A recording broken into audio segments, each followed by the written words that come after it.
하나님을 모르는 사람은요,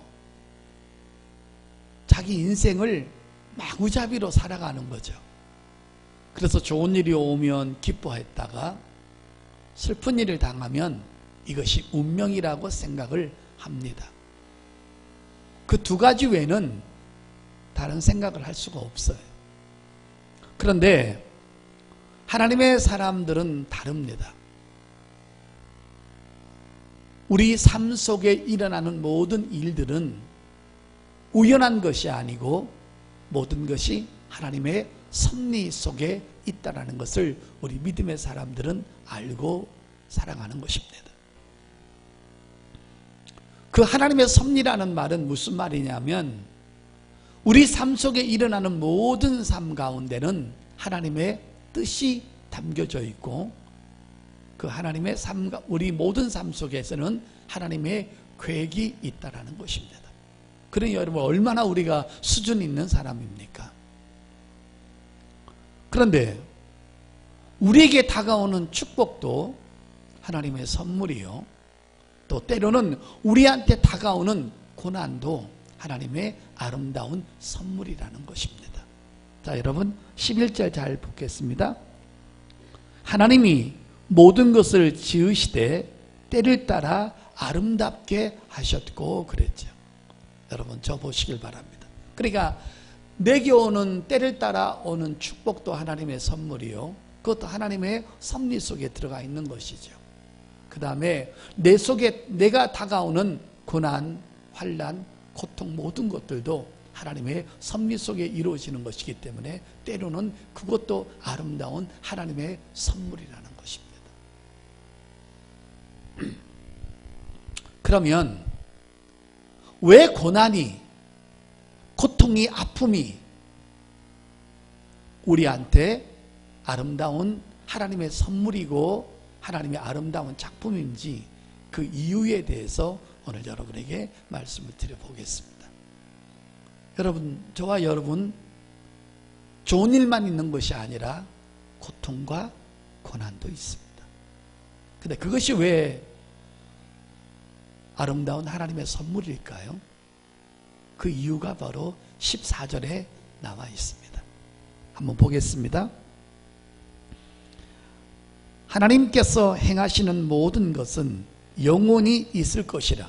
이게 뭐예요? 우리 죽는 그날까지 축복과 아픔이 영원히 있다라는 거예요. 하나님이 그렇게 만드셨다는 거예요. 그 위에 더할 수도 없고 그것에서 덜 할 수도 없나니 하나님이 이같이 행하심은, 그렇게 행하심은 사람들이 그의 앞에서 경외하게 하려 하심을 줄을 내가 알았도다. 자, 여러분 저 보시길 바랍니다.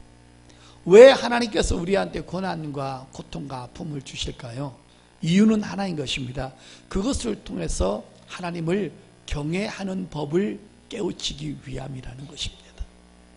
이것이 아니면 하나님을 경외하지 않는다는 거예요.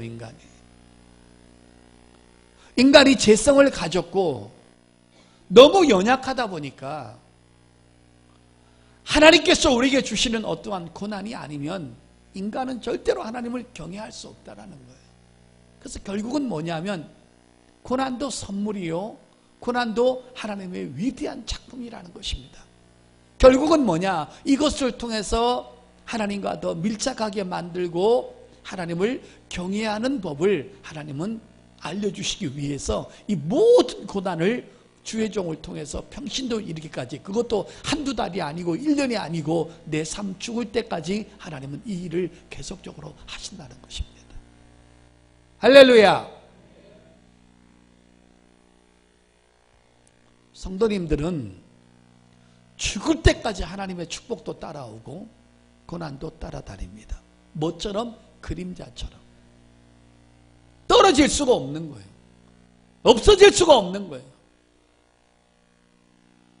나를 따라다니는 그림자가 없어지려면 딱 한 가지예요. 내가 죽으면 그림자 안 따라다닙니다.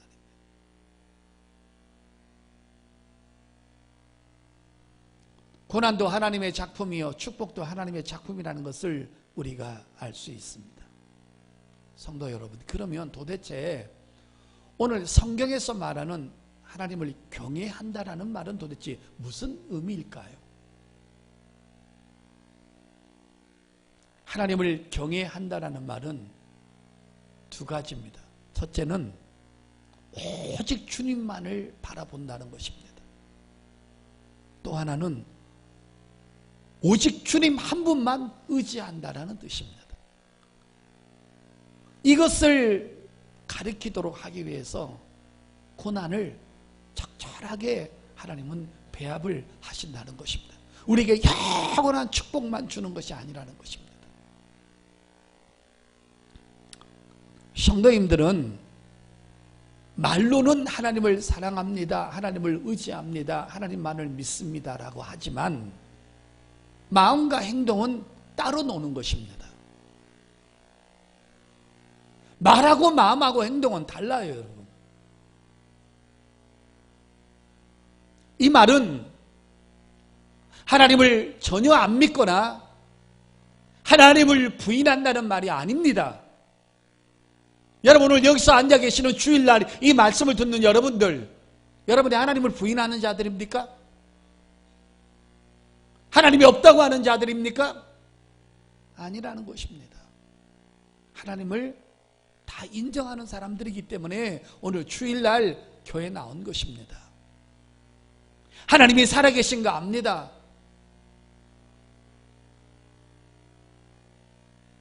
하나님을 부인할 사람 아무도 없습니다. 그런데 말과 마음이 다르다는 말은 도대체 무슨 의미일까요?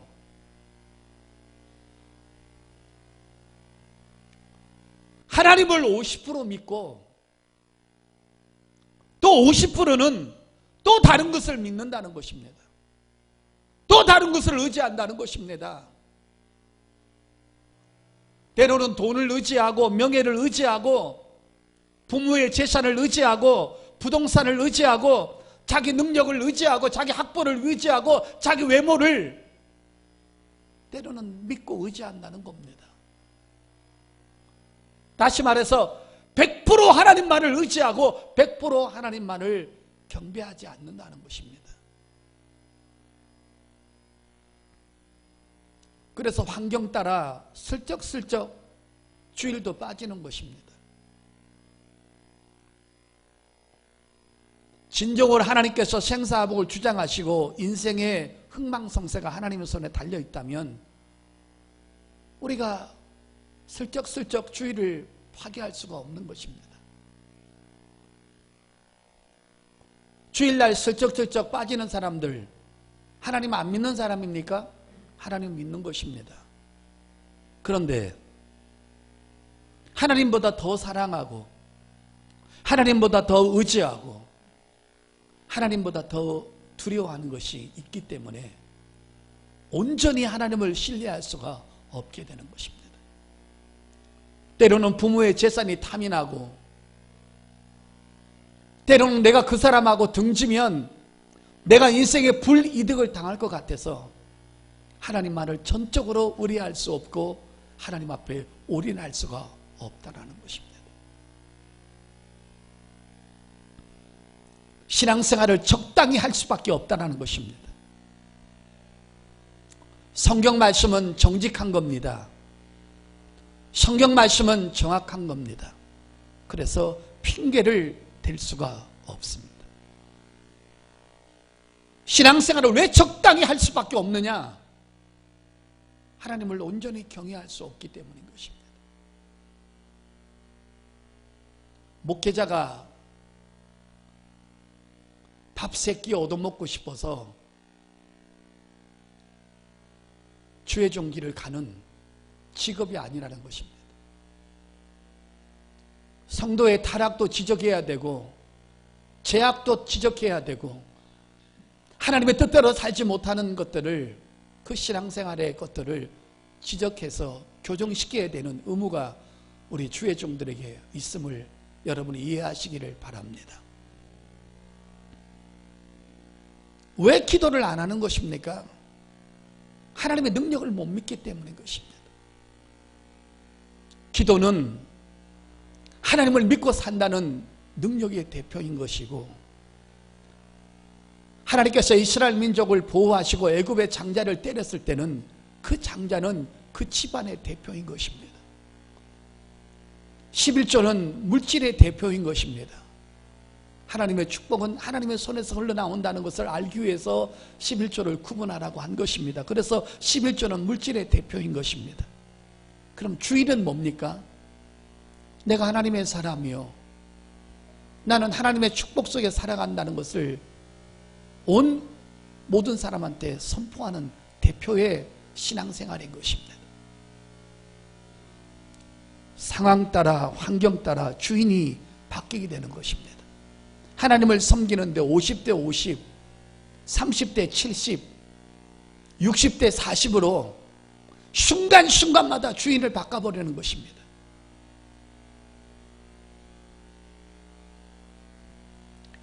유다 백성들하고 이스라엘 백성들이 왜 도대체 하나님 앞에 심판을 받은 겁니까, 여러분? 그들은 태어나면서부터 할례를 하고 3대 절기를 지키고 주일을 지키고 11조를 하고 하나님의 뜻대로 살았던 사람들인 것입니다. 그런데 왜 그들이 하나님 앞에 멸망당한 겁니까?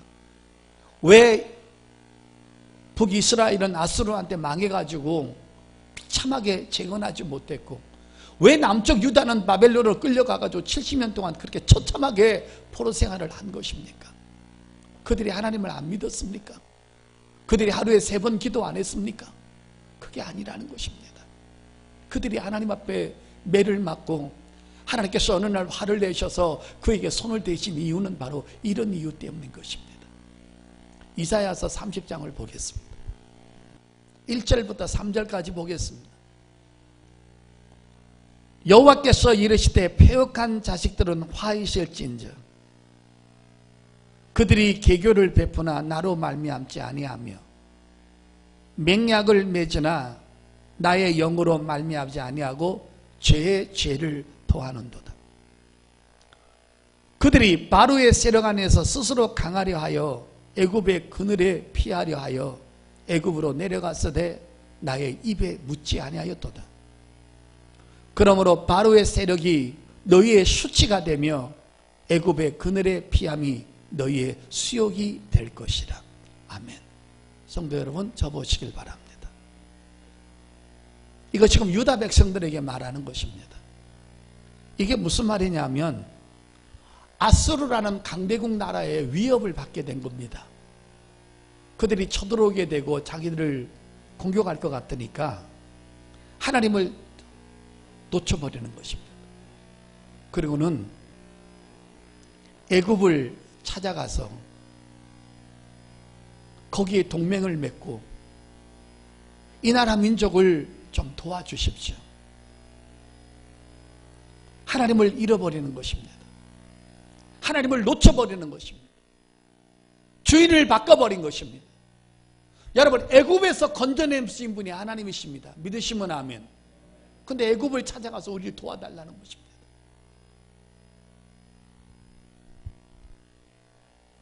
근데 여러분 3절 보십시오. 그렇게 하나님을 버리고 애굽을 찾아갔습니다. 근데 하나님께서 무게 있는 말씀을 그들에게 합니다. 3절. 그러므로 바로의 세력이 너희의 수치가 되며 애굽의 그늘에 피함이 너희의 수욕거리가 될 것이다. 그 다음에 그 밑에 7절 보세요. 애굽의 도움은 헛되니 무익하니라. 그러므로 내가 애굽을 가만히 앉은 나합이라 일컬었으리라. 성도 여러분, 우리가 하나님을 안 믿는 거 아니거든요. 신앙생활 안 하는 거 아니거든요. 봉사 안 하는 거 아니거든요. 어떤 직분 감당하는 거 안 하는 거 아니거든요.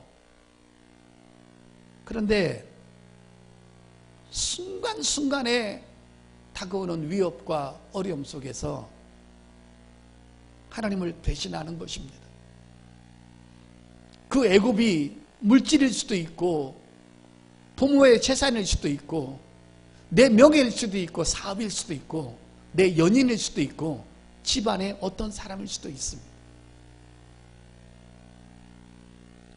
우리가 신앙생활을 순간순간 바꾼다는 것은 이건 매우 위험한 일인 것입니다. 오늘 하나님을 경외하게 하렵니다. 때로는 고난을 주시는데요, 이 경외하려 함이라는 말에는 이런 뜻도 있습니다. 하나님을 두려워해야 한다는 뜻도 담겨져 있다는 것입니다. 우리가 하나님을 너무 무시하고 하나님께서 너무 오래 참으시는 분이다 보니까 우리가 애지간하면은 하나님께서 징계를 안 하시는 거예요. 그러다 보니까 이래도 된다라고 생각하는 사람이 많다라는 거예요. 그렇게 하면 안 된다는 것입니다. 예레미야서 17장 5절 보겠습니다. 여호와께서 이와 같이 말씀하시느니라.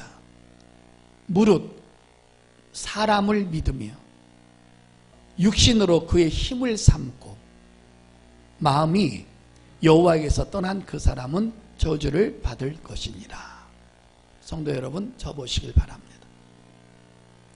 성경이 유다의 역사와 이스라엘의 역사를 우리한테 가르쳐주고 있는 것입니다. 하나님은 한없이 자비를 베푸시고 한없이 은혜를 베푸시고 여러분이 무슨 짓을 해도 오래 참으시는 분이십니다. 우리 목회자들도 설교도요, 늘 여러분을 위로하고 여러분이 잘 되기를 바라고 여러분이 무슨 짓을 해도 하나님은 여러분을 축복하십니다, 버리지 아니하십니다, 이런 설교를 늘 할 때가 있습니다. 그러나 하나님을 두려워하지 않고 하나님을 무시하고 자꾸만 주의 뜻대로 살지 않고 주의를 파괴하고 그 인간 중심으로 살아가고 그리고 하나님의 말씀을 무시하면 하나님 앞에 무서운 징계가 어느 날 우리에게 올 수 있다는 것입니다. 사랑하는 성도 여러분, 오늘 하나님께서 왜 고난을 우리한테 주시느냐? 이런 하나님을 무시하는 태도, 어정쩡한 신앙생활, 때로는 하나님을 섬기다가 위험이 오면 하나님을 버리는 이 이중적인 신앙생활 때문에 하나님은 고난을 주셔서 우리의 신앙을 교정시킨다는 것. 그래서 하나님만을 의지하고 하나님만을 바라고 하나님 안에서 내가 성공되어져 있다는 이 절대적인 신앙을 갖도록 하기 위해서 하나님은 때로는 고난을 우리에게 주시는 줄 믿습니다.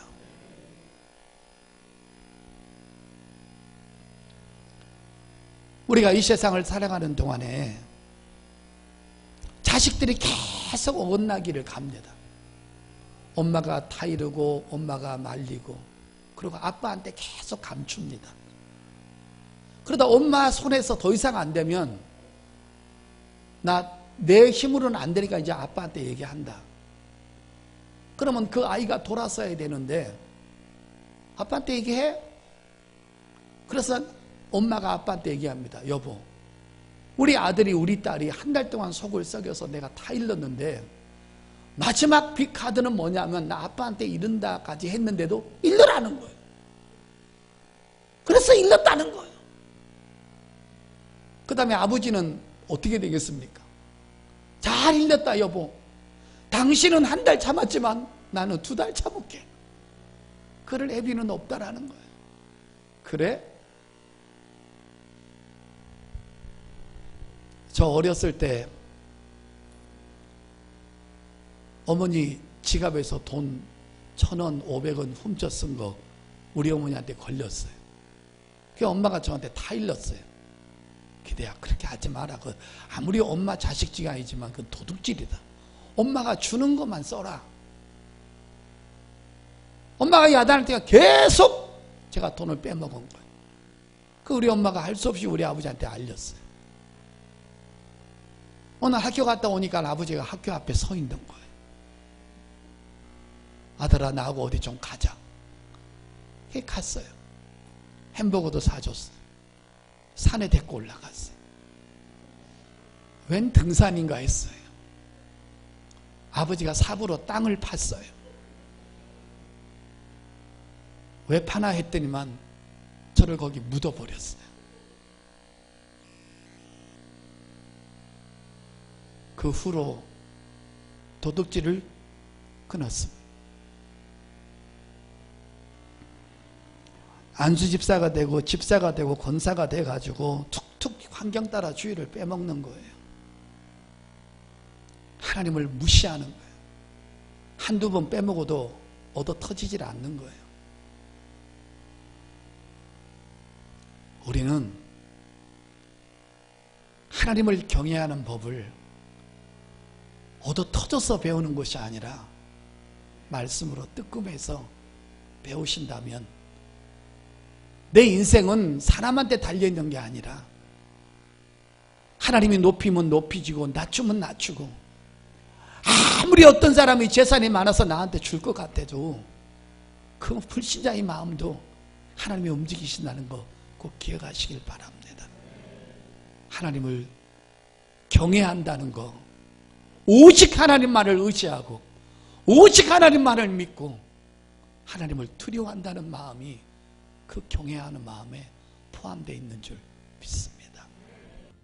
지금까지는 하나님을 무시하고 그래서 받은 고난을 통해서 하나님을 경외하심을 배우게 하는 그 부분에 대해서 말씀드렸는데요. 제가 지금부터 말하는 말씀은 또 다른 의미입니다. 죄와 관계없어도 성령 충만한 사람도, 신앙이 아주 좋은 사람도, 주의 종에게도 장로님에게도 권사님에게도 안수집사님에게도 주의 뜻대로 살았는데도 우리에게는 고난이 올 수 있다는 것입니다. 그 고난을 받은 사람을 소개하겠습니다. 고린도후서 1장입니다. 고린도후서 1장 8절부터 10절 보겠습니다. 여기 참 중요한 말씀이 나와 있습니다. 형제들아, 우리가 아시아에서 당한 환난을 너희가 모르기를 원하지 아니하노니 힘에 겹도록 심한 고난을 당하여 살 소망까지 끊어지고. 어떻게 이렇게 하나님의 사람, 성령 충만한 사람 이런 고통을 당할 수 있을까요? 힘이 지난다는 거예요. 겹도록 심한 고난을 당하고 살 소망까지 끊어졌대요. 9절에 우리는 우리 자신이 사형 선고를 받은 줄 알았으니 이는 우리로 자기를 의지하지 말고 오직 죽은 자를 다시 살리신 하나님만 의지하게 하려 하심이라. 아멘. 여러분 저 보십시오. 이거 누가 당한 거예요? 사도 바울이 당한 겁니다. 근데 여러분 성경을 전체를 보시지만 사도 바울이 하나님 앞에 이렇게 죽기 힘들 만큼 고난을 받을 만한 죄를 찾아보신 적이 있으십니까? 없습니다, 여러분. 사도 바울이 음란한 짓을 했다는 말도 없고 다른 아내를 융간했다는 말도 없습니다. 그가 11조를 띄어먹거나 주의를 파괴했거나 다른 사람을 아프게 했거나 뭐 이런 주님 안에 돌아와서 이런 일을 한 일이 없습니다. 그런데도 사도 바울이 당한 고통은 이루 말할 수가 없는 것입니다. 얼마나 복음 전하다가 맞았는지 한 번은 어떤 사람이 너무 많이 패가지고 죽은 줄 알고 길바닥에 버리고 갔는데 또 그 사람이 살아나서 복음을 전하러 가는 것입니다. 추위에 떨고 태장을, 유대인의 그 태장과 로마의 태장을 8번이나 맞고 옥에도 갇히고 굶기도 하고 추위에 떨기도 하고 이런 많은 고난을 사도 바울이 받았습니다. 뭐 때문에? 믿음을 지키기 위해서. 뭐 때문에? 복음 전하는 것 때문에.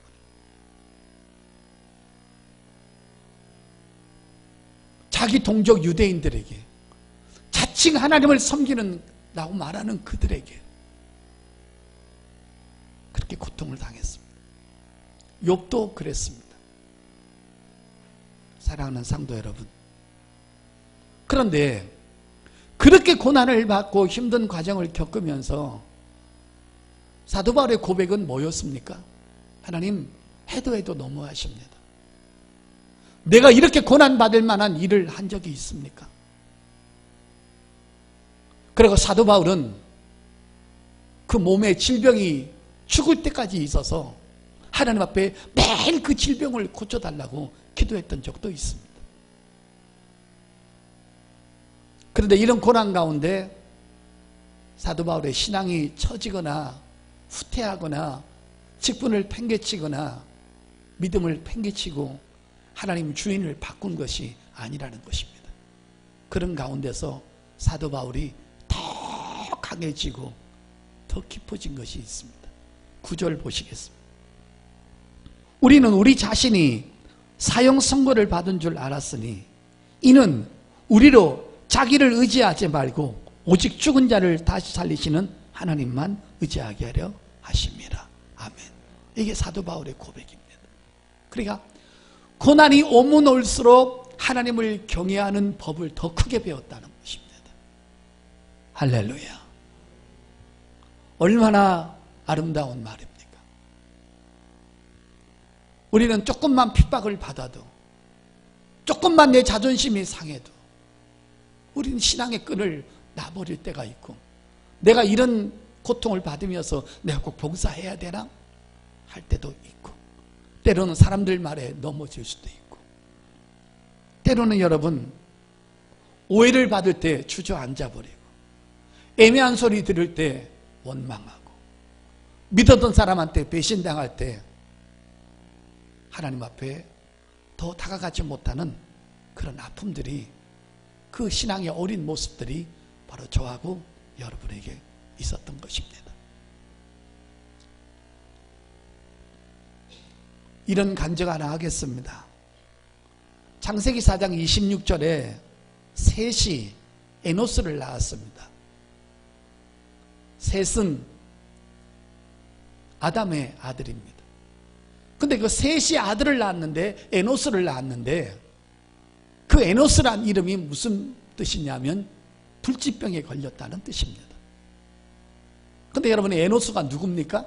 아담의 손자인 것입니다. 근데 놀라운 일이 하나 있습니다. 하나님이 셋에게 말을 합니다. 이 에노스는 보통 아들이 아니라 언약의 상속자라고 말씀했습니다. 언약의 상속자가 뭡니까? 그 후손으로 온 인류를 죄에서 구원하실 메시아가 온다라는 뜻입니다. 어떻게 해야 됩니까? 여러분에게 한 가지 질문하겠습니다.